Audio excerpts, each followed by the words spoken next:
आइए हम लोग आज आराधना को आरंभ करेंगे और प्रार्थना करेंगे।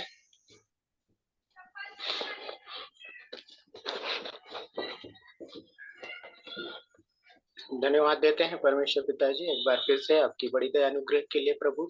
तब परमेश्वर आपने हमें अवसर दिया प्रभु जी कि हम आपको फिर से धन्यवाद देने पाते ही और विनती करते पिता परमेश्वर शैतान के हर एक जाल बंधों से हमें बचा करके रखे प्रभु जी। तब परमेश्वर हम धन्यवाद देते हैं प्रत्येक को आपने दिन भर संभाला और सुरक्षित रखा प्रभु।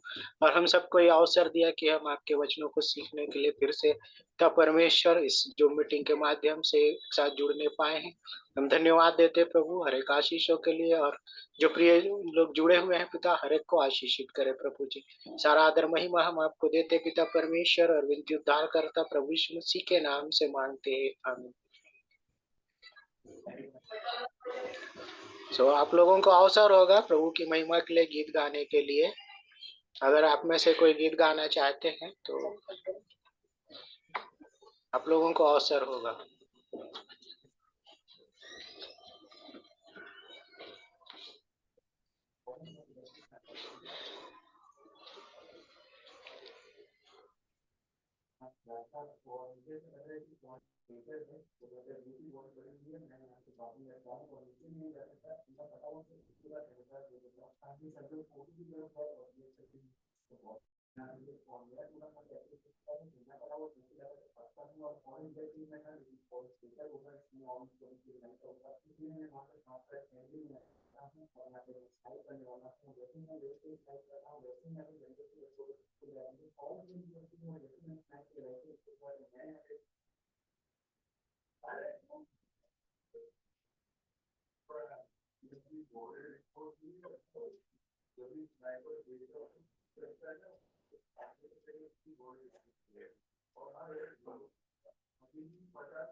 सभी को जय मसीह की शालोम।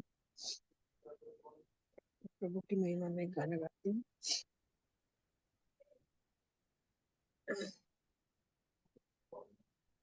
तूने मुझे आगे पीछे घेर रखा है, अपना हाथ मुझ पर रखे रहता है।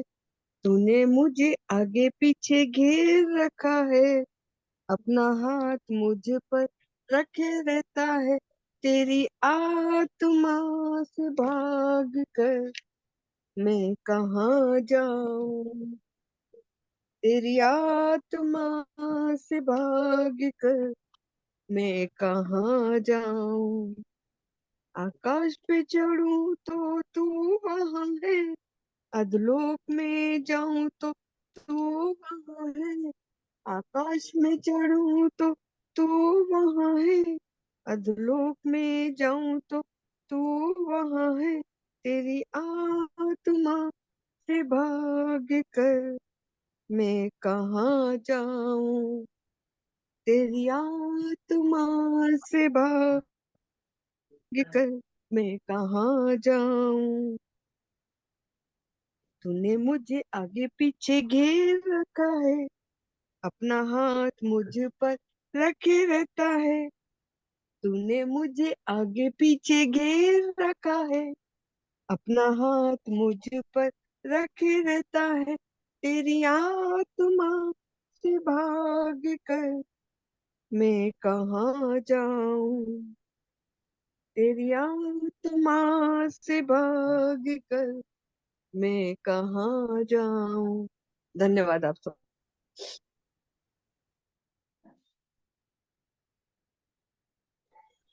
इंदिरा आंटी को धन्यवाद सुंदर गाने के लिए। और भी अवसर है जो कोई गाना गाना चाहते हैं तो भी अवसर है गा सकते हैं।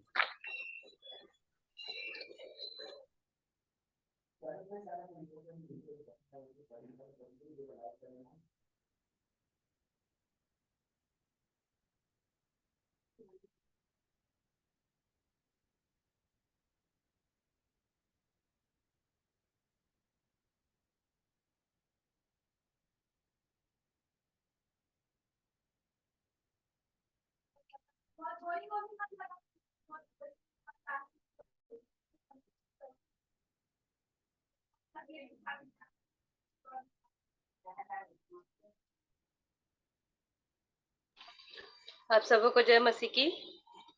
मैं जय भी मसीह। परमेश्वर की महिमा के लिए एक गीत गाऊंगी।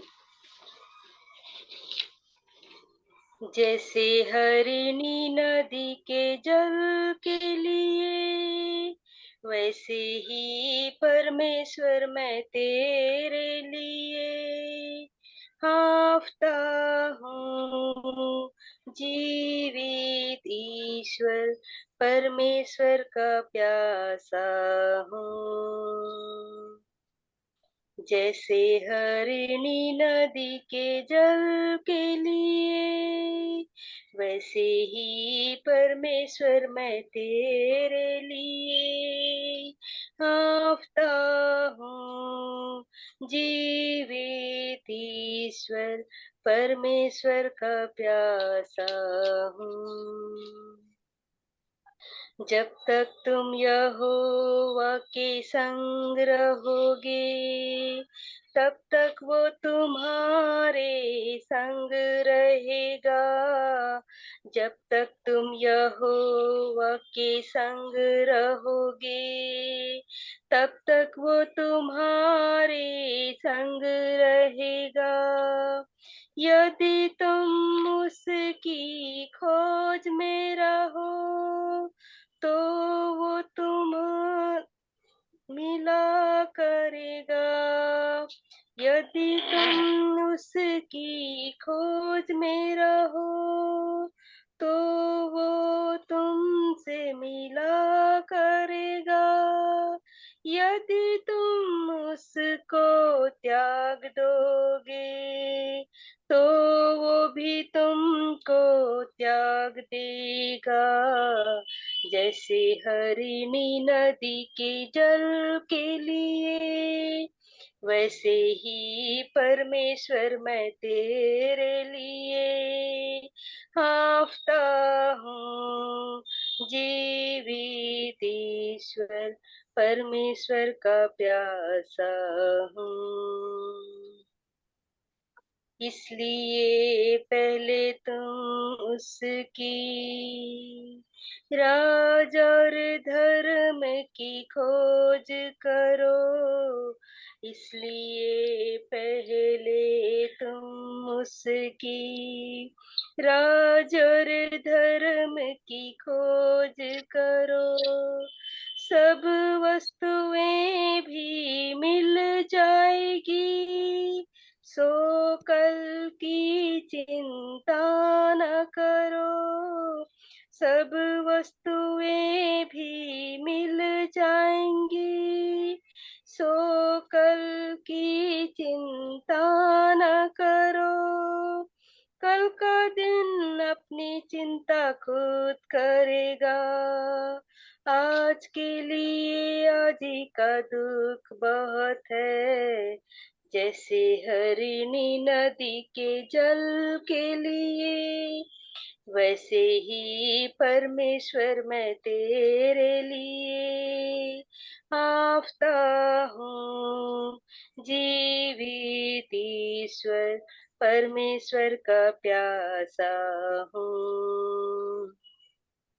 जैसे हरिणी नदी के जल के लिए, वैसे ही परमेश्वर मैं तेरे लिए हाँफता हूँ।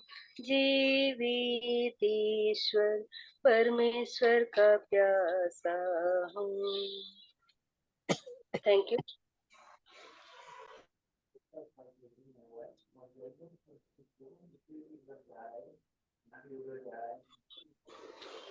सुंदर गाने के लिए धन्यवाद। और भी अगर कोई गाना गाना चाहते हैं तो उन्हें भी अवसर है, या कोई गवाही देना चाहते हैं तो वो भी दे सकते हैं।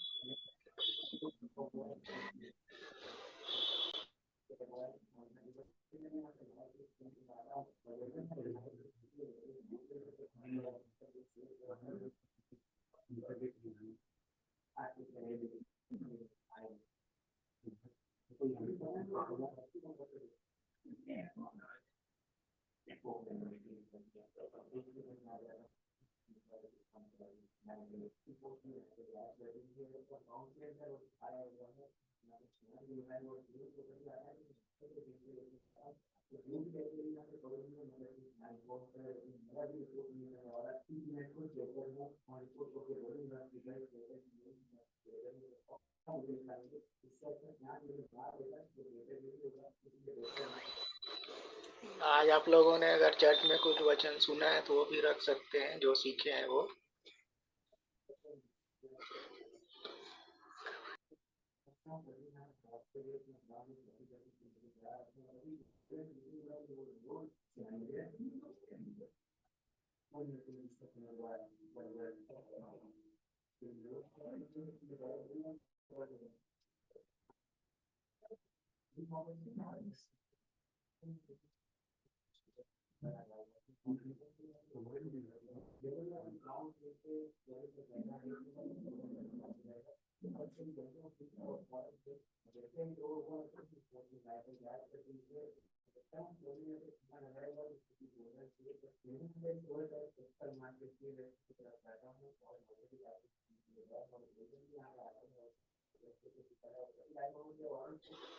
या बीते दिनों में आपने जो भी वचन से सीखा है वो भी शेयर कर सकते हैं।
अगर कोई गाना गाना चाहता है तो अवसर है।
मेरी आवाज सुनाई दे रही है क्या?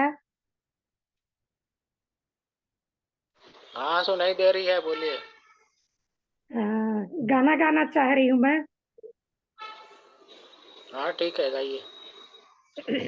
हे प्रभु देवताओं में तेरे समान है कौन, स्वर्ग में हो या धरती पर तेरे समान है कौन। यीशु जैसा कोई नहीं, यीशु जैसा कोई नहीं, यीशु जैसा कोई नहीं, स्वर्ग में हो या धरती पर तेरे समान है कौन। दूतों के भोजन से अपने लोगों को तृप्त किया, तेरे जैसा है न कोई जो प्रेम करे अपने लोगों से, तेरे जैसा है न कोई जो प्रेम करे अपने लोगों से। हे प्रभु देवताओं में तेरे समान है कौन, स्वर्ग में हो या धरती पर तेरे समान है कौन।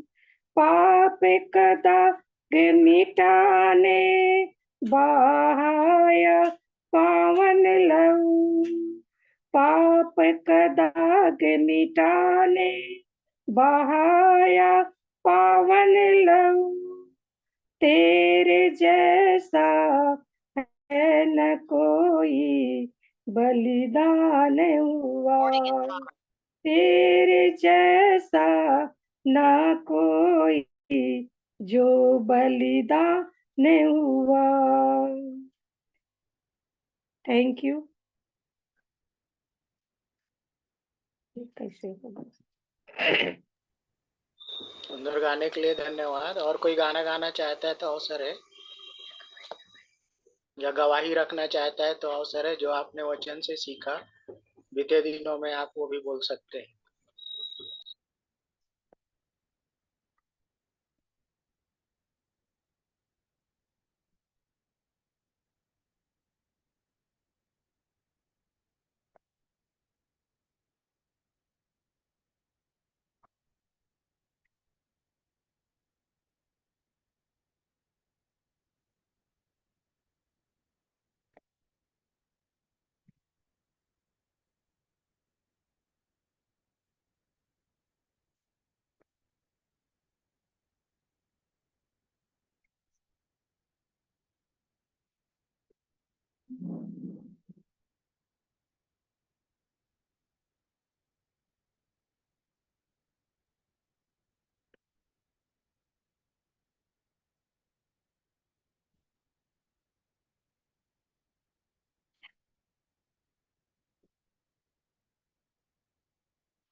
आप सभी को जय मसीह की। मेरा आज हम लोग के यहाँ मौसम बहुत खराब है, नेटवर्क का बहुत ज्यादा इश्यू रहता है, सो मैं पिता परमेश्वर का प्रभु यीशु में होकर धन्यवाद करती हूँ। सचमुच में प्रभु का अनुग्रह ही है। और मेरे बाबा को आज 1 साल हो गया वहाँ दुर्ग में। और ये प्रभु की बड़ी दया ही है, और देखते देखते कैसे 1 साल निकल गया पता भी नहीं चला। और अभी पढ़ाई उसकी ठीक चल रही है। और मैं आप सबका भी धन्यवाद करती हूँ कि निरंतर आप सभी ने उसे प्रार्थना में उठाए रखा। और आने वाले समय में दिसंबर में उसका एग्जाम है। आगे भी हो सकता है, पीछे भी हो सकता है, बट बोल रहे थे कि दिसंबर में होगा करके। सो आप सभी से निवेदन रहेगा कि उसके लिए प्रार्थना करते रहें। और जैसे प्रभु ने अभी पूरे 1 साल उसकी सहायता की और हर बातों में उसकी अगुवाई की, मैं पिता परमेश्वर का धन्यवाद करती हूँ। सचमुच में प्रभु की दया ही है जो उसके लिए मार्ग खुला, और वो दुर्ग में रहकर अपनी पढ़ाई को करने पा रहा है। मैं प्रभु का धन्यवाद करती हूँ। आगे भी वो अपनी पढ़ाई अच्छे से करने पाए। प्रभु की दया से पूरे 1 साल, आज आज के दिन हम उसको वहां दुर्ग में छोड़ के आए थे। तो मैं पिता परमेश्वर का धन्यवाद करती हूँ कि सारी बातों में प्रभु को आदर देती हूँ। Thank you.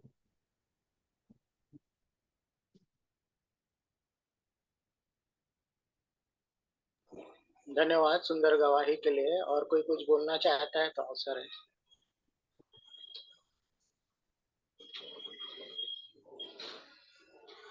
एक बात और बताना चाहूंगी कि कल बहुत बड़ी मुसीबत से प्रभु ने हम सबको बचाया। हम लोग वहाँ कॉन्डोलेंस प्रेयर के लिए शाम को जाने जा रहे थे। तो वैसे ही हम लोग के घर के पास कॉर्नर में बहुत ज्यादा अंधेरा था। और हम लोग बबलू गाड़ी को बेक कर रहा था, और हम बिल्कुल पता ही नहीं था कि नीचे कोई है करके। और एक व्यक्ति था, वो बहुत ज्यादा शराब पिया हुआ था, और वही नीचे रोड पे, एकदम बीच रोड पे वो लेटा हुआ था। ये तो प्रभु की दया हुई कि अचानक उसके गाड़ी में पीछे तरफ कैमरा लगा हुआ है और सामने स्क्रीन में दिखता है। लेकिन उस चीज को मेरा देवर नहीं देख पाया, और वो गाड़ी को बेक कर रहा था। लेकिन पीछे रजनी दीदी बैठी थी और बगल में मैं बैठी थी, तो हम लोग थोड़ा सा एक झलक बस देखे। तो वो तब तक प्रभु उसके अंदर काम किया, और वो उसको लगा कि कुछ मेरा गाड़ी किनारे जा रहा है, और बड़ा बड़ा पत्थर है, क्योंकि उन लोग का घर का काम चल रहा था। तो अभी तक गिट्टी और रेत पूरा वहां पे जमा है, और बहुत मुश्किल होता है गाड़ी बेक करने। और उसमें, और उसके बीच में वहीं पे कॉर्नर में वो आदमी लेटा हुआ था और बिल्कुल दिख नहीं रहा था। और एक सेकंड का अंतर, मतलब कैसे उसके अंदर आया और वो अपनी गाड़ी को आगे बढ़ाया। और उसके बाद जरा सा स्क्रीन में हम लोग को दिखा, और तब तक गाड़ी आगे बढ़ चुकी थी। तो मैं प्रभु का धन्यवाद करती हूँ कि 1 सेकंड यदि होता तो वो गाड़ी उसके ऊपर चल जाती। और उसके गाड़ी में साउंड देता है यदि कुछ पीछे आने से, भी होता है। लेकिन वो शायद रेंज, नीचे लेटा हुआ था तो रेंज में नहीं था करके, और उसी के भरोसे रहता है वो। तो वो रेंज में नहीं था करके वो साउंड भी नहीं आया, और वो निश्चिंत होके गाड़ी बेक कर रहा था। और 1 सेकंड अगर होता तो उसके ऊपर गाड़ी चढ़ जाती। तो मैं प्रभु का धन्यवाद करती हूँ कि बहुत बड़ी मुसीबत से प्रभु ने कल हम लोगों को बचाया। और सचमुच में उस चीज को याद करो तो बहुत ज्यादा घबराहट होने लगती है। तो मैं बहुत बड़ी विपत्ति से प्रभु ने बचाया। मैं प्रभु का हृदय से धन्यवाद करती हूँ। Thank you.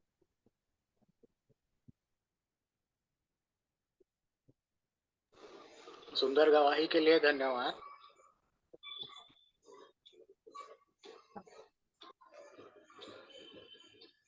अगर और कोई कुछ बोलना चाहता है तो अवसर है।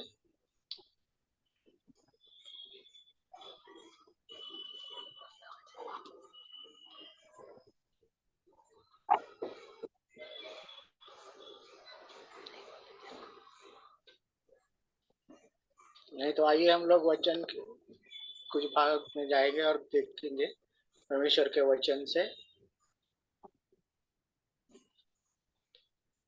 जैसे हम लोग बीते समयों में बहुत सारी बातों को सीखते आ रहे हैं, है ना। और परमेश्वर पिता की बड़ी दया और अनुग्रह है कि हम में प्रभु संभालता है, चाहे परिस्थितियां कैसी भी हो। और प्रभु ने हमें अवसर प्रदान किया है। ये प्रभु की बड़ी दया और अनुग्रह है हमारे जीवन में, क्योंकि अगर आप पुराने समयों को देखें, पुराने नियम से अगर आप देखें, तो उस समय में जब पाप बढ़े थे, और पाप बढ़ने के कारण जो है, उसके कारण से क्या हुआ कि परमेश्वर जो है वो क्रोधित हो गया था लोगों के ऊपर, और उन्होंने क्या किया, जल प्रलय किया था, है ना, सारे लोगों को नाश करने के लिए। परंतु वहां पर अगर आप देखें, तो नूह नाम का एक व्यक्ति था, उसका जो पूरा परिवार था वो प्रभु में था, वो धर्मी व्यक्ति था, और जिसके कारण से वो बचाया गया। तो हम यहाँ पर इस बात को देखते हैं कि प्रभु ने एक अवसर दिया, परंतु वो लोग वहां पर उस समय भी जब प्रचार होते रहेंगे परमेश्वर के वचनों का, तब लोग वहां पर सुन करके भी अनसुना करते रहेंगे, और जिसके कारण से उनको अपने प्राणों की हानि उठानी पड़ी, क्योंकि वो पाप में पड़ने के वजह से। प्रियो, आज हमारी भी दशा कुछ इसी तरह से है कि हमें प्रभु ने अवसर प्रदान किया है कि हमारे जीवन में भी बहुत सारी गलतियां, पाप और अपराध होते रहते, परंतु परमेश्वर की बड़ी दया और अनुग्रह है कि वो, उन्होंने कहा कि मैं अब से जल प्रलय से क्या करूंगा, नाश नहीं करूंगा इस पृथ्वी का। और उन्होंने एक अवसर हमारे जीवन में प्रदान किया, और प्रभु यीशु मसीह को इस दुनिया में भेजा, है ना, अपनी योजना के तहत, कि हम सबको क्या मिले, उद्धार मिले। प्रभु यीशु मसीह की बड़ी दया और अनुग्रह हम पर बनी, और पिता परमेश्वर ने अपने इकलौते पुत्र को भेजा अपनी योजना के अनुसार। और जब हम परमेश्वर के वचनों को पढ़ते हैं, तो इस बात को हम देखते हैं और जानते हैं, और समझ में आता है कि किस प्रकार से उस समय के लोग जो है पाप और अपराध को करते थे, और जिसके कारण से वो नाश हुए। और यहाँ पर हम देखते हैं कि हमारी दशा कैसी है। हम अपने आप को अगर जांचे, तो हम कहीं पर भी नहीं पाते, परंतु परमेश्वर की बड़ी दया और अनुग्रह है कि वो हमें अवसर पर अवसर प्रदान करते हैं। इसलिए वो वचन कहता है कि मन फिराओ, है ना, और उसके योग्य फल लाओ। अगर हम परमेश्वर के वचन की ओर ध्यान लगाते हैं, तो हमें यह अवसर मिलता है कि हम उनके बातों को सीखें। और अगर आप पुराने समयों पे अगर जाएं, तो यहाँ पर बहुत सारे उदाहरण हैं, हम देख सकते हैं। आदम और हवा ने पाप किया, परंतु उन्होंने माना नहीं, स्वीकार नहीं किया अपनी गलतियों को। परंतु यदि हम स्वीकार करते हैं कि हमने गलत किया है, पाप किया है ना, जैसे कि पौलुस कहता है कि सबसे बड़ा पापी मैं हूँ, तो उसी प्रकार से जब हम अंगीकार करते हैं अपने पापों के, तो हम कह सकते हैं कि सबसे बड़े पापी हम हैं, है ना। तो यहाँ पर अगर आप उदाहरण को देखें, तो कैन ने भी पाप किया था। उसने क्या किया था, अपने भाई की हत्या कर दी थी। और अगर आप लय व्यवस्था उसका 10 अध्याय और उसका 1 से 7 वचन में अगर आप देखें, तो वहां पर नदाब और अबीहू का पाप के विषय में दिया हुआ है। नदाब और अबीहू किसके पुत्र थे?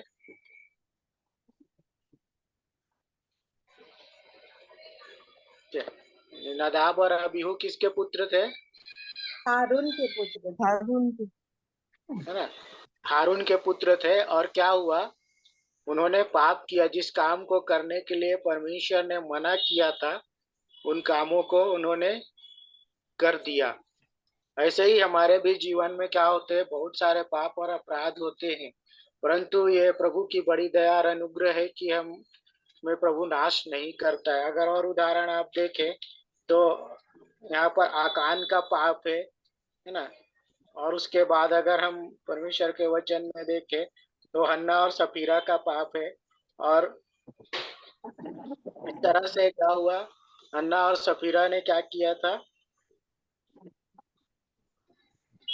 जिस जब पैसे जमीन को बेची उन्हें थी, देना दिया। था, है ना, हम्म, कलिसिया में देना था सेवकाई के लिए, उस पैसे को उन्होंने क्या किया, कुछ रख लिया था, जिसके कारण से वे दोनों मारे गए। तो आज हमें जो है इन बातों को या इनके उदाहरणों को हम जब देखते हैं ना, क्योंकि ये इसलिए रखे गए हैं, ये जो उदाहरण है इसलिए रखे गए हैं परमेश्वर के वचन में, कि हम लोग जाने और सीखें कि गलत काम करने का परिणाम क्या होता है। ठीक है, तो यहाँ पर हम लोग बीते समयों में हमने बहुत सारी बातों को सीखा है, तो हम इन बातों को देख करके जाने कि बहुत सारे जो उदाहरण है परमेश्वर के वचन में दिए गए हैं। तो यहाँ पर हमने देखा कि आदम और हवा का जो पाप था उसके विषय में वचन हमें बताता है कि उन्होंने क्या किया, अपने पाप का अंगीकार नहीं किया, स्वीकार नहीं किया। उसी प्रकार से कैन ने भी पाप किया, अपने भाई की हत्या की। परंतु वो उसने कहा कि मैं, जब पूछा गया तो परमेश्वर ने पूछा तो क्या बोला, मैं क्या अपने भाई का रखवाला हूँ। ठीक है। और जब हम नदाब और अबीहू का पाप को देखते हैं तो उन्होंने क्या किया था, बाहरी धूप को उन्होंने चढ़ाया था ना, बाहर में धूप को किया था। जिस काम को परमेश्वर ने मना किया उस काम को उन्होंने किया, और उसके कारण से क्या हुए, वो नाश हो गए थे।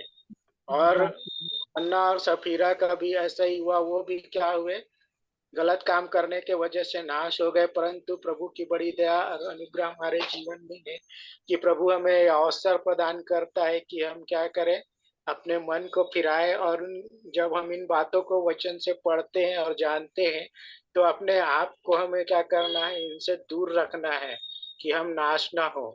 क्योंकि अगर आप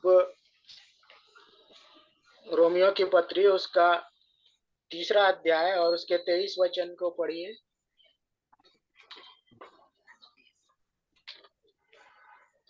रोमियो की पत्री उसका 3रा अध्याय 23 वचन को पढ़िए। इसलिए कि सबने पाप किया है और परमेश्वर की महिमा से रहित है। क्योंकि यहाँ पर देखिए, हम देखते हैं कि सबने पाप किया है। और अगर आप 6 के 23 को पढ़े तो लिखा है, पाप की मजदूरी तो मृत्यु है। मृत्यु। तो यहाँ पर हमको क्या करना है, जब इन बातों को हम देखते हैं, परमेश्वर के वचन को सुनते हैं, तो अवश्य है कि हम अपने मन को फिराए और पश्चाताप करें। नहीं तो क्या होगा, उसका फल तैयार है ना।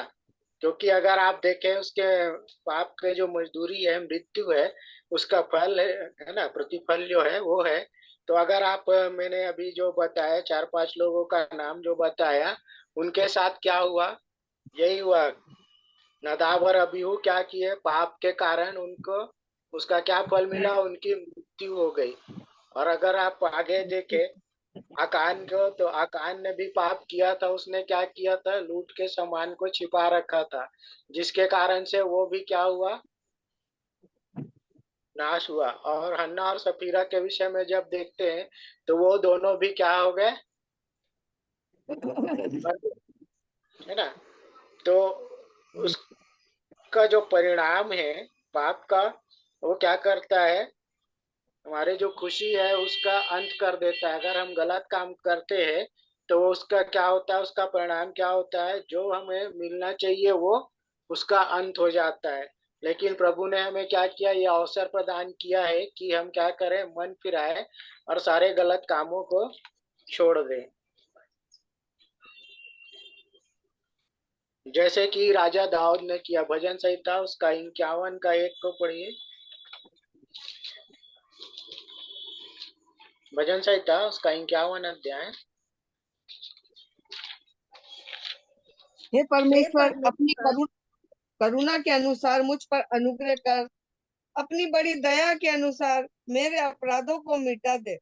अब देखिए, यहाँ पर जब हम गलतियां करते हैं तो हम इस प्रकार से, जिस प्रकार से जैसे राजा दाऊद ने क्या किया, परमेश्वर से विनती करी है ना, वो प्रार्थना कर रहा है कि क्या कर, दया कर, मुझ पर अनुग्रह कर ना, और क्या कर, मेरे अपराधों को मिटा डाल। तो इसी प्रकार से हमें भी क्या करना है, प्रभु से प्रार्थना करना है, ताकि हम क्या हो, हमारे पापों से हमें मुक्ति मिल सके, हमें उनसे छुटकारा मिल सके। और वो आगे बोलता है, मुझे भली भांति धोकर मेरा अधर्म दूर कर और मेरा पाप छुड़ाकर मुझे शुद्ध कर।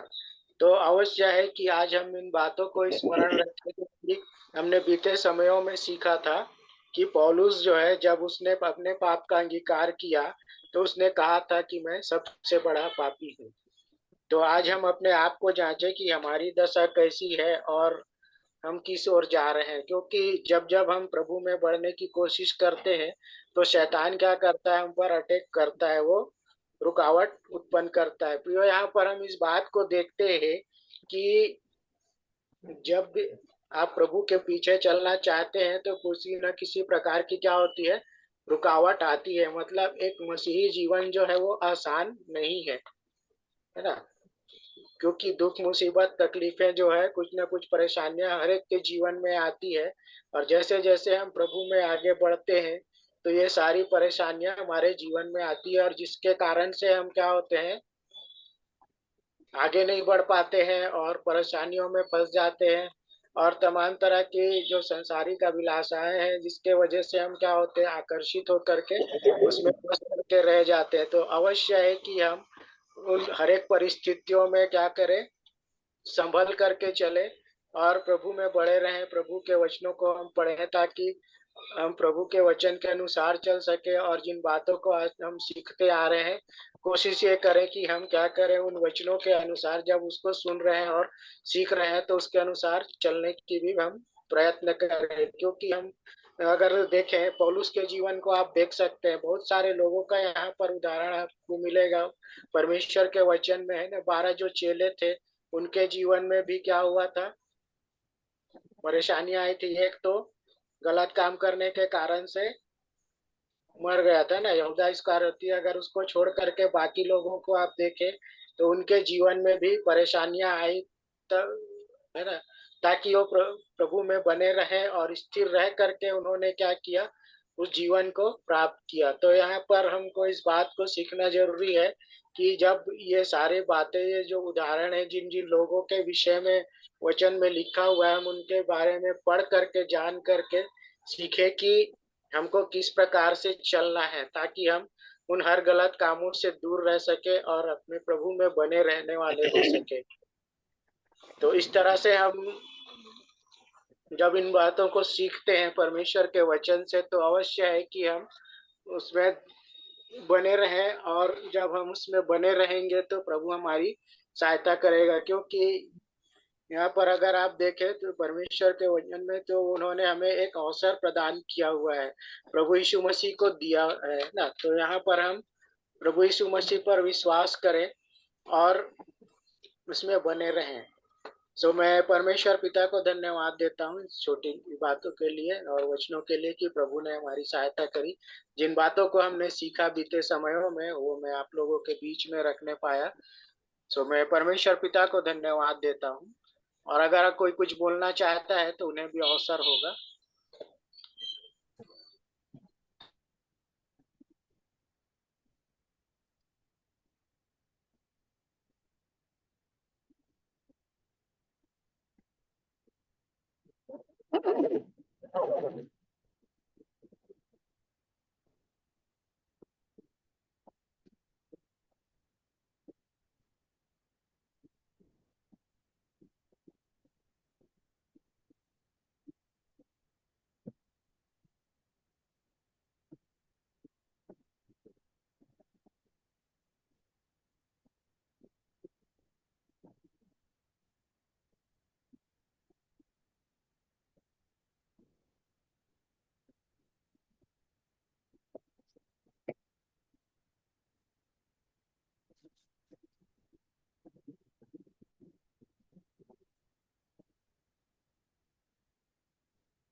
आप सबों को जय मसीह की।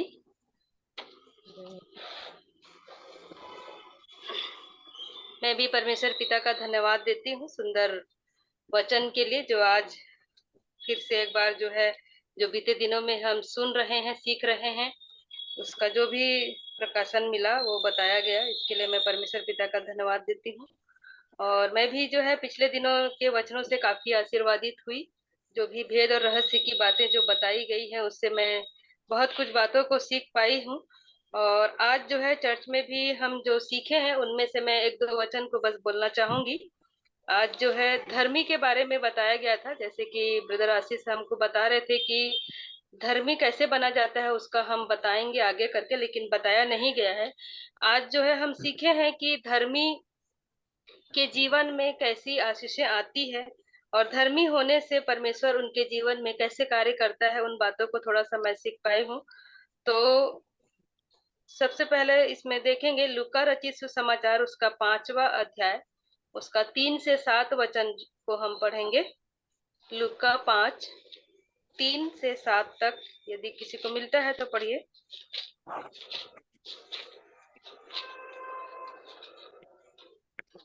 लूका 5 3 से 7।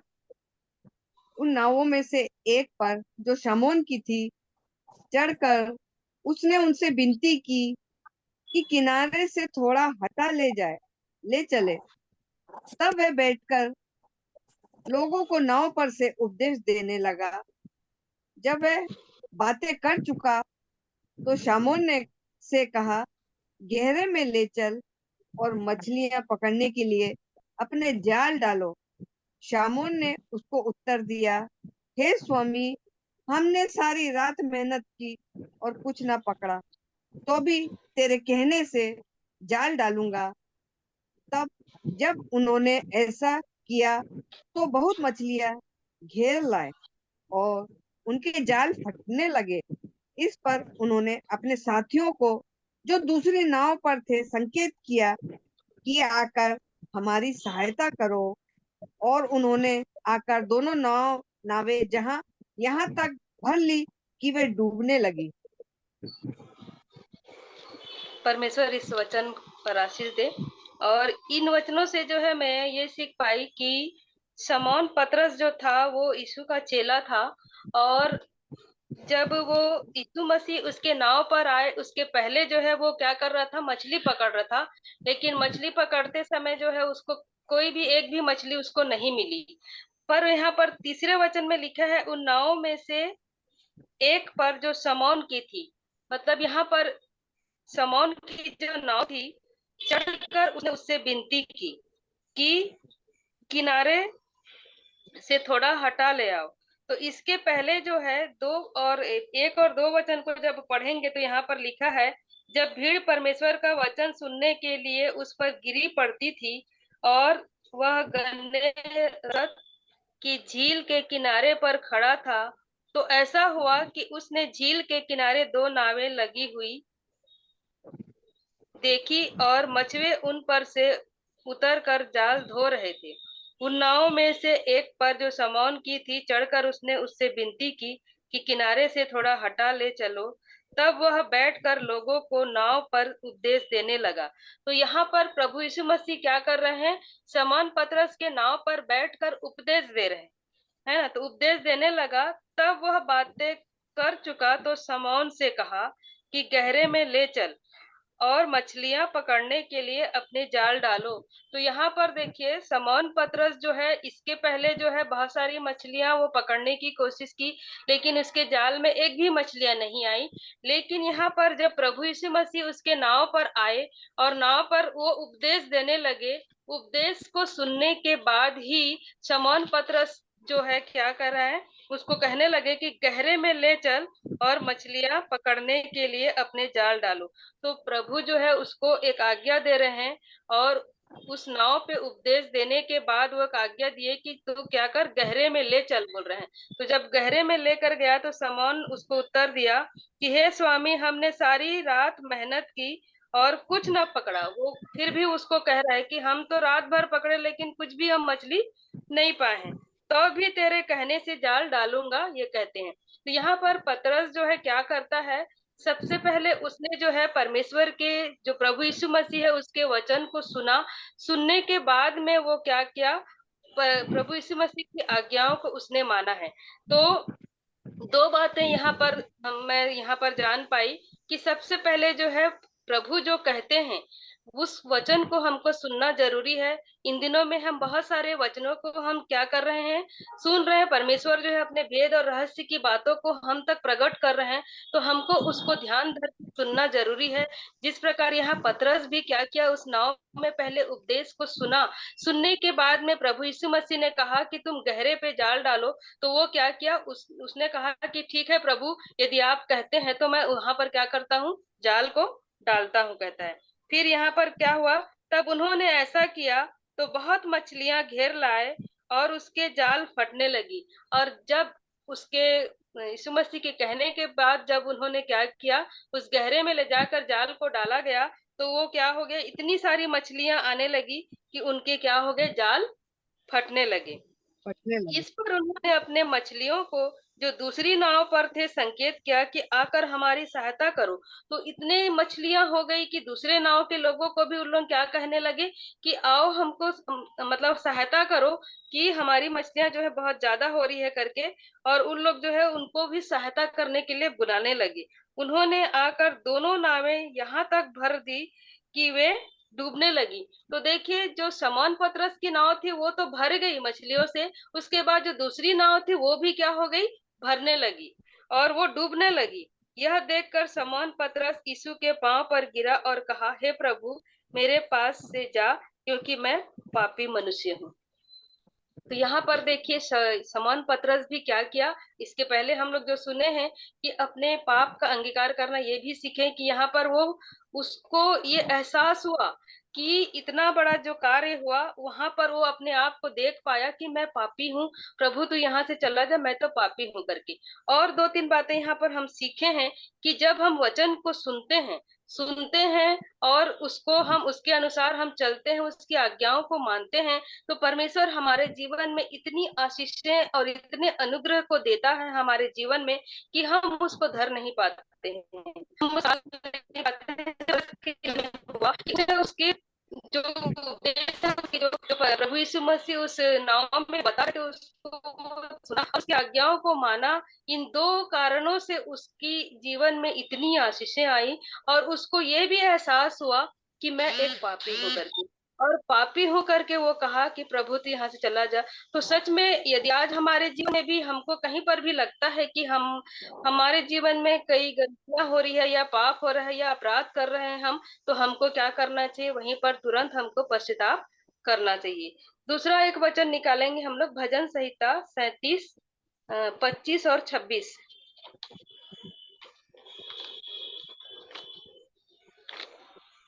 भजन संहिता 37, 25 और 26।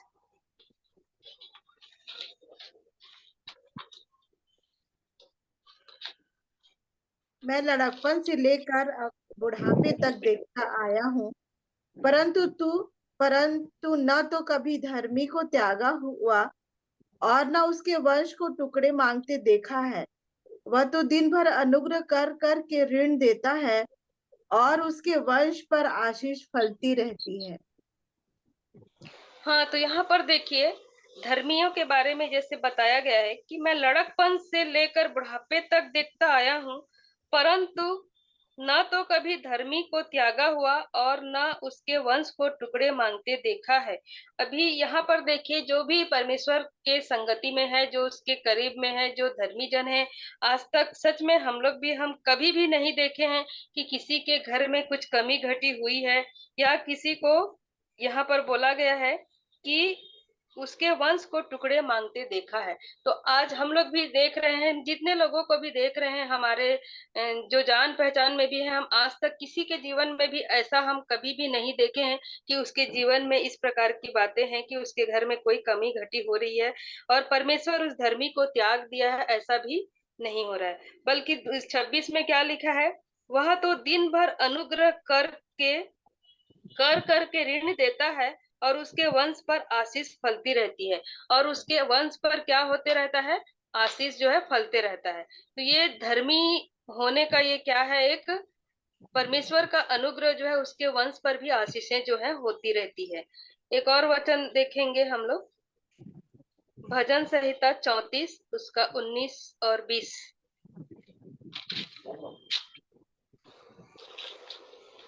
धर्मी पर बहुत सी विपत्तियां पड़ती तो है, परंतु यहोवा उसको उन सब से मुक्त करता है।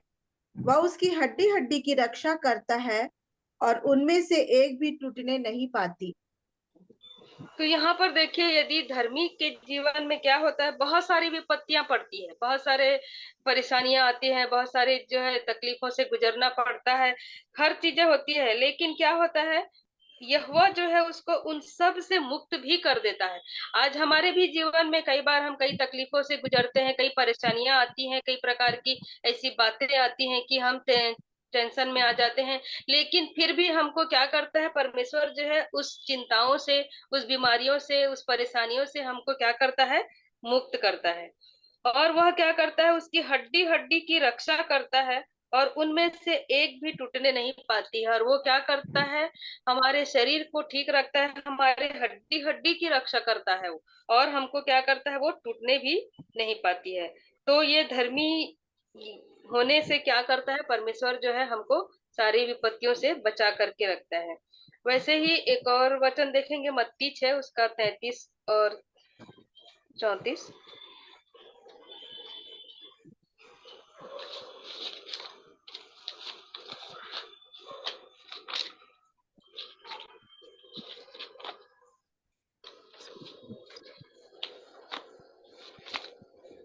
मत्ती 6:33 और 34 वचन। इसलिए पहले तुम परमेश्वर के राज्य और उसके धर्म की खोज करो, तो ये सब वस्तुएं भी तुम्हें मिल जाएंगी। अतः कल की चिंता ना करो, क्योंकि कल का दिन अपनी चिंता आप कर लेगा। आज के लिए आज ही का दुख बहुत है। तो यहाँ पर देखिए हमारे जीवन में क्या बोल रहा है कि यदि हम पहले हम क्या करेंगे, परमेश्वर के राज्य और उसके धार्मिकता की खोज करते हैं, तो सब वस्तुएं तुम्हें मिल जाएंगी बोले हैं। हम लोग अभी जो है इसके पहले हम लोग जो है क्या किए हैं, स्वर्ग के राज्य के बारे में पढ़े थे, हम लोग सीखे हैं कि स्वर्ग का राज्य मतलब स्वयं प्रभु यीशु मसीह को बताया गया था। और तो हमको क्या करना है, सबसे पहले यहाँ पर बोला है कि इसलिए पहले तुम उसके राज्य और उसके धर्म की खोज करो, तो सब वस्तुएं तुम्हें मिल जाएगी। हम जो भी चाहते हैं सब वस्तुएं में सभी चीज आ जाते हैं। हमारे दिनचर्या में हम जो भी हमारी आवश्यकताएं हैं हमारे जीवन के लिए, वो सब चीज हमको मिल जाता है। और यदि उसकी धार्मिकता की खोज करेंगे तो हमको क्या कर रहे हैं, परमेश्वर के प्रभु यीशु मसीह के जो राज्य है और उसके धर्म की खोज करना है, तभी हमें सारी वस्तुएं जो है मिलती है। अतः कल की चिंता ना करो, क्योंकि कल का दिन अपनी चिंता आप करेगा। आज के लिए आज ही का दुख बहुत है। तो हमको कल की चिंता कभी भी नहीं करना चाहिए, क्योंकि कल की चिंता चिंता करने वाला जो है क्या होता है, ना अपने जीवन में अपनी आयु को बढ़ा सकता है ना घटा सकता है। तो यहाँ पर जो है हम लोग जो है क्या करना चाहिए, हमारे जीवन में जो है किसी भी बात की चिंता हमको नहीं करना है। बस हम आज हैं तो हमको आज का दुख जो है बहुत है ये देखना चाहिए।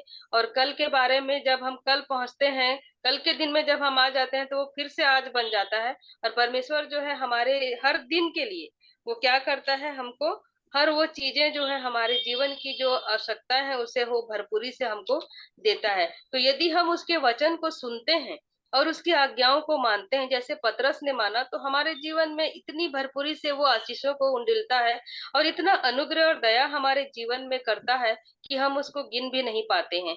और हमारे जीवन में वो कभी भी विपत्तियां नहीं आने देता है, हमारी हड्डियों हड्डियों को वो रक्षा करता है और हमें हर विपत्ति से वो बचाता है। यदि हम उसके धर्म और राज्य की हम यदि खोज करते हैं, तो हमारे जीवन में जो है वो सब चीजें, सब प्रकार की आशीषें हमारे जीवन में वो हमें खुद ब खुद हमें मिलते जाती है।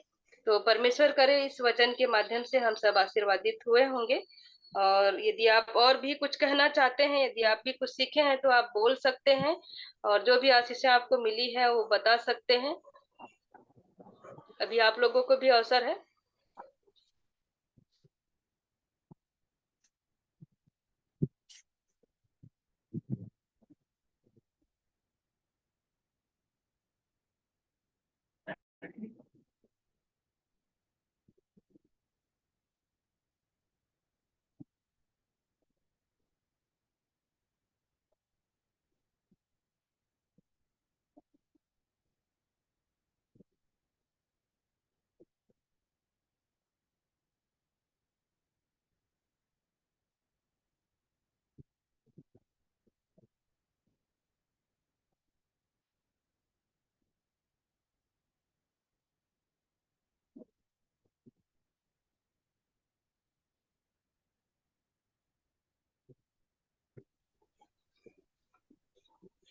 अगर कोई कुछ बोलना चाहता है तो अवसर है, और नहीं तो अंतिम प्रार्थना करेंगे। और मैं बहन संगीता से रिक्वेस्ट करूंगा अंतिम प्रार्थना करने के लिए।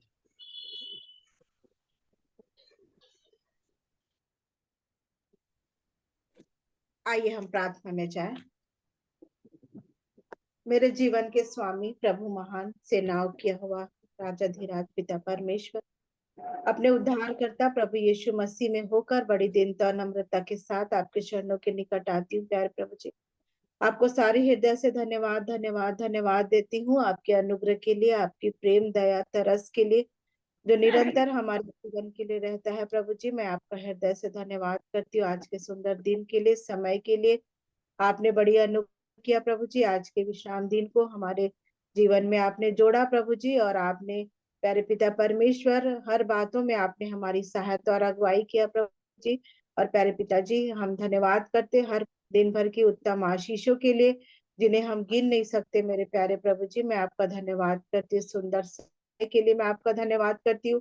फिर से आपने ऐसा अवसर दिया प्रभु जी कि हम छोटे से झुंड के रूप में प्यारे पिता परमेश्वर हम एकत्रित होने पाते हैं। प्रभु जी, मैं आपका धन्यवाद करती हूँ आज के सुंदर वचन के लिए। मेरे प्यारे प्रभु जी, आपने फिर से प्यारे पिता परमेश्वर हमें चिताया है प्रभु की सचमुच में प्रभु जी हम अपने जीवन के उन हर एक छोटे बड़े पापों को हम देखने पाए। मेरे प्यारे प्रभु जी, हम कहाँ पे अनाज्ञाकारिता कर रहे हैं मेरे प्यारे पिता परमेश्वर, हम अपने जीवन से देखने और जांचने पाए मेरे प्यारे प्रभु जी, क्योंकि आपका वचन ही है प्रभु जी। जैसे हम प्यारे प्रभु जी हम देखते हैं पढ़ते, तो वो हमारी हर एक गलती पाप अपराधों को दिखाता है प्रभु जी। उस रोशनी में जब हम आते हैं प्यारे प्रभु जी, हमारे जीवन के उस अंधेरे भाग में जब आपकी रोशनी वचन की रोशनी पहुंचती है प्रभु जी, तब हमें दिखता है मेरे प्यारे पिता परमेश्वर की हम कहाँ पे गलत है प्रभु जी। और आपका अद्भुत वचन जो हमारे लिए मार्ग ठहराता है प्रभु जी, आपका अद्भुत वचन में मार्ग दिखाता है मेरे प्यारे पिता परमेश्वर। दया करे अनुग्रह करे मेरे प्यारे पिता, कि हम प्यारे प्रभु जी उसे ठीक ठीक समझ कर प्यारे पिता परमेश्वर ना केवल कर यूं ही चले जाए प्रभु जी, परंतु अपने हृदय में प्रभु जी उसे अधिकाई से बसने दे मेरे प्यारे प्रभु जी। और ना केवल हम सुनने परंतु उसके अनुसार चलने वाले हो सके प्रभु, आप सहायता करें। जिस तरह प्यारे पिता परमेश्वर हमने विभिन्न उदाहरणों से देखा प्रभु जी, कि जब प्रभु जी कोई व्यक्ति आपकी आज्ञाओं को मानता है मेरे प्यारे पिता परमेश्वर, तब उसके जीवन में कैसे भरपूरी से आशीष आती है मेरे प्यारे पिता प्रभु जी। मैं आपका हृदय से धन्यवाद करती हूँ। आप हम सबों को ऐसा हृदय ऐसा मन दीजिए, ऐसे ज्ञान और बुद्धि दीजिए मेरे प्यारे प्रभु जी। हर एक ऐसी स्थिति परिस्थिति को दीजिए मेरे प्यारे पिताजी, ताकि हम आपके वचन को ठीक ठीक समझ कर प्रभु जी उसके अनुसार चलने वाले हो सके मेरे प्यारे प्रभु जी। और हम में से हर एक की गवाही को हम सुनते हैं प्रभु जी की सचमुच में मेरे प्यारे परमेश्वर, आप हमें उत्तम और उत्तम आशीषों को हमारे लिए देते हैं मेरे प्यारे प्रभु जी। आप हमसे इतना प्रेम करते हैं मेरे प्यारे पिता परमेश्वर। मैं आपका हृदय धन्यवाद करती हूँ मेरे प्यारे प्रभु जी। सचमुच में आज के वचन के लिए मैं आपका धन्यवाद करती हूँ कि फिर से हमने प्यारे पिता परमेश्वर आपने हमें उस बातों को फिर से स्मरण दिलाया प्रभु जी, सिखाया मेरे प्यारे प्रभु। मैं आपका हृदय से धन्यवाद करती हूँ। हम में से जितने जुड़े हैं मेरे प्यारे प्रभु जी, और जितने नहीं जुड़ पाए हैं प्रभु जी, उन हर एक के लिए आप उपाय को कीजिए मेरे प्यारे प्रभु। मैं धन्यवाद करती हूँ भाई आशीष के लिए, बहन सुनीता के लिए प्रभु जी।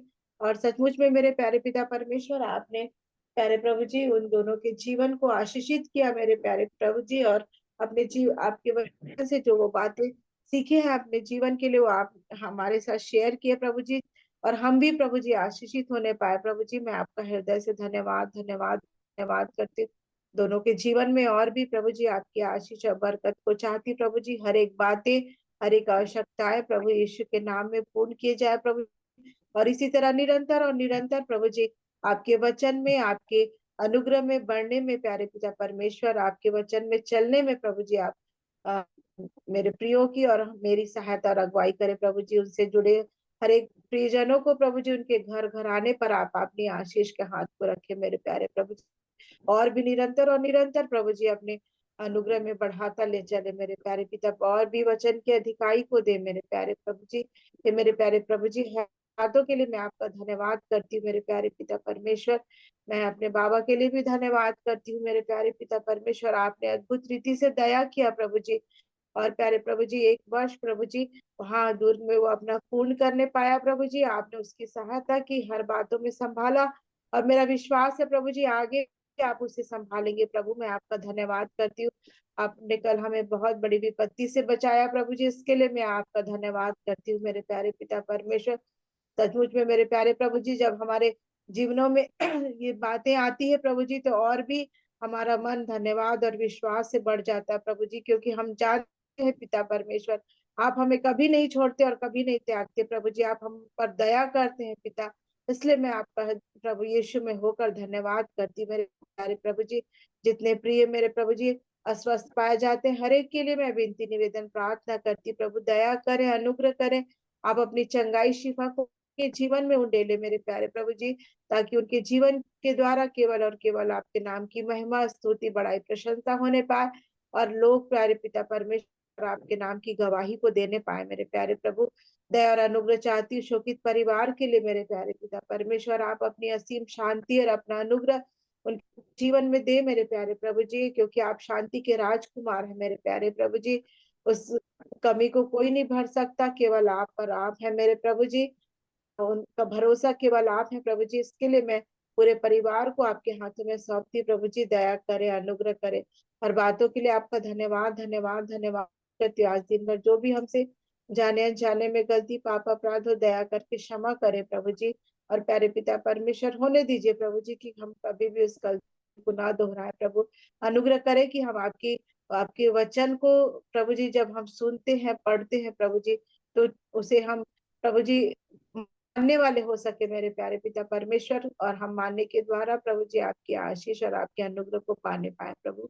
हर बातों के लिए आपका धन्यवाद करती हूँ मेरे प्यारे पिता परमेश्वर। रात्रि में जब हम अपने बिछौने पे जाते प्रभु जी, आपकी दया और आपके अनुग्रह हो तो मीठी नींद की आशीष को दे, और कल सुंदर रोशनी, नई जीवन, नई सुबह को फिर से अपने अनुग्रह में हमें दिखाए मेरे प्यारे प्रभु जी। और जो जीवन आप हमें देते हैं मेरे प्यारे प्रभु, उसे हम यूं ही व्यर्थ ना जाने दे प्रभु जी, परंतु हर बातों में प्यारे पिता परमेश्वर अपने जीवन में आपको प्रथम स्थान देते हुए आगे बढ़ने में सहायता करें प्रभु जी।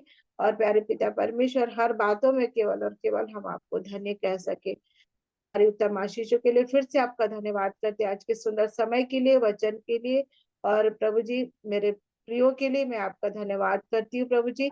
में से हर एक जितने जुड़े प्रभु जी, हर एक के जीवन आत्मा प्राण देह को आपके हाथों में देती हूँ, और भी अधिकाई से आपके वचन में बने रहने में आप सहायता और अगुवाई करें। हर बातों आपको धन्यवाद देते हुए ये विनती अपने उद्धार करता प्रभु यीशु मसीह में होकर मांगती हूँ, दया करके सुन लीजिए और ग्रहण कीजिए। आमीन। आमीन। प्रभु की प्रार्थना कर लेंगे एक साथ। हे हमारे पिता, हमारे पिता, आप जो स्वर्ग में हैं, आप जो स्वर्ग में आपका हैं, नाम पवित्र आपका माना नाम जाए, पवित्र माना जाए, आपका राज्य आए, आपका राज्य आए, आपकी इच्छा जैसे स्वर्ग इच्छा में पूरी जैसे होती स्वर्ग है, में पूरी होती है, वैसे ही पृथ्वी पर वैसे भी पृथ्वी पूरी। पर भी पूरी हो। हमारी दिन भर की हमारे रोटी दिन भर आज की हमें रोटी आज हमें दीजिए, दे, और और जिस जैसे प्रकार हमने हमने हमने अपने अपने अपराधियों को अपराधी को क्षमा क्षमा किया, किया, वैसे ही आप भी हमारे अपराधों हमारे को अपराधी क्षमा को क्षमा करे, हमें और परीक्षा में हमें न परीक्षा लाए, में न लाए, परंतु परंतु बुराई से बुराई से बचाए, क्योंकि क्योंकि राज्य और पराक्रम पराक्रम महिमा और सदा महिमा सदा। सदा आपकी है। आमीन। आमीन।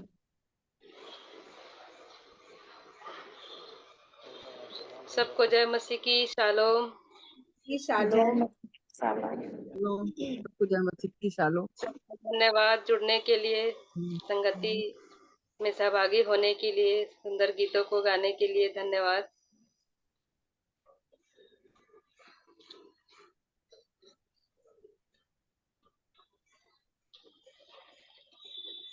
और कुछ कहना है तो बोल सकते हैं।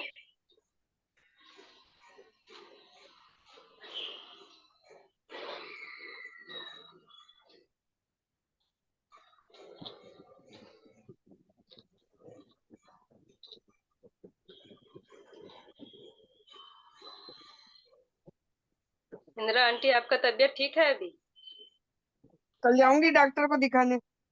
कल नहीं, कल तो जांच कराऊंगी ब्लड की, दोनों कानों में। 15 दिन हो गए मेरे को दवाई दवाई और भाप लेके, टेबलेट जी खा जी। के, कोई फायदा नहीं हुआ। अब वो बोल रहे हैं कि अब सोमवार को जांच कराओ, फिर रिपोर्ट दिखाओ मेरे को। मेरे को पहले वो था ना, शुगर था, थायराइड का था, और अभी कुछ भी नहीं है मेरे को, पर देखते हैं क्या निकलता है रिपोर्ट में। हम्म। इन्फेक्शन है कोई बहता रहता नहीं, पासा से नहीं, लपक झपक करता था, थोड़ा सा कम हो गया है। क्या हम्म। मालूम क्या हो गया 2 सालों में। ठीक हो जाएगा, प्रार्थना में रखेंगे। वो क्या बोलते हैं, पंकज भाई की मामी एक्सपर्ट हो गई है। ओहो, हम्म, आज हुई क्या? आज फिमरल था उनका।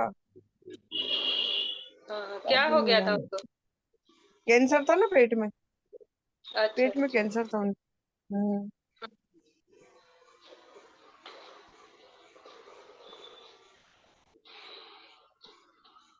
अमन भाई नहीं आज? अमन भाई थे, अभी तो नहीं दिख रहे हैं अभी। अभी निकल गए हैं लग रहा है। एंड करेंगे क्या मीटिंग? हाँ, मैं कर दूं? नहीं, इधर कर दूं? मेरे मैं हाँ, कर दो आप। ठीक है, गुड गुड नाइट नाइट। सबको। हेलो। आपके वचन की जय।